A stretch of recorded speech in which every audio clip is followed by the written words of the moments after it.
Visakha steel plant భవిష్యత్తుకి రాబోయేటువంటి రోజుల్లో ఎటువంటి డోకా ఉండదు అనేటువంటి విషయాన్ని సందర్భంగా స్పష్టం చేస్తుంది. కాంట్రాక్ట్ కార్మికుల్ని అవసరమైన మేరకన్నా ఎక్కువ కాంట్రాక్ట్ కార్మికుల్ని తీసుకున్నటువంటి పరిస్థితి అక్కడ ఉంది.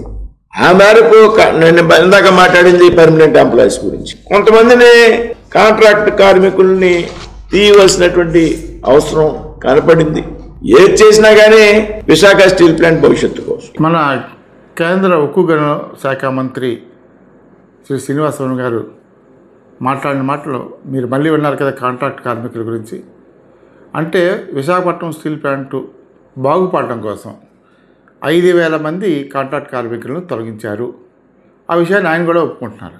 ఎందుకంటే స్టీల్ ప్లాంటు భవిష్యత్తు బాగుండాలని, అంటే ఒక స్టీల్ ప్లాంట్ భవిష్యత్తు బాగోవాలని 5,000 మంది కార్మికుల్ని ఇక్కడ తీసేసి మన తెలుగు వాళ్ళని ముఖ్యంగా అందులో భూములు ఇచ్చిన నిర్వాసితుల్ని తీసేసి ఈవేళ బీహార్ నుంచి, తర్వాత జార్ఖండ్ నుంచి, ఒరిస్సా నుంచి, యూపీ నుంచి అనేక వేల మంది కార్మికులను తీసుకొచ్చి ఇక్కడికి ప్లాంట్లో డంప్ చేస్తున్నారు. మరి మన తెలుగు కార్మికులు, ఆంధ్రప్రదేశ్కి చెందిన కార్మికులు చేసుకున్న పాపం ఏంటి? ఈ ఇతర రాష్ట్రాల నుంచి వచ్చిన కార్మికులు చేసుకున్న పుణ్యం ఏంటి? అంటే మీరు ఒక పక్క పార్టీ మన ప్లాంట్ శ్రేయస్సు కోసం చాలా మేము బాగా కష్టపడుతున్నాం, అందువల్ల ఎక్సెస్ స్టాఫ్ ఉన్నారు కనుక 5,000 కాంట్రాక్ట్ కార్మికులు తీసేసామని చెప్తున్నారు నిర్భయంగా. మరి వీళ్ళందరూ ఎలా బతుకుతారు?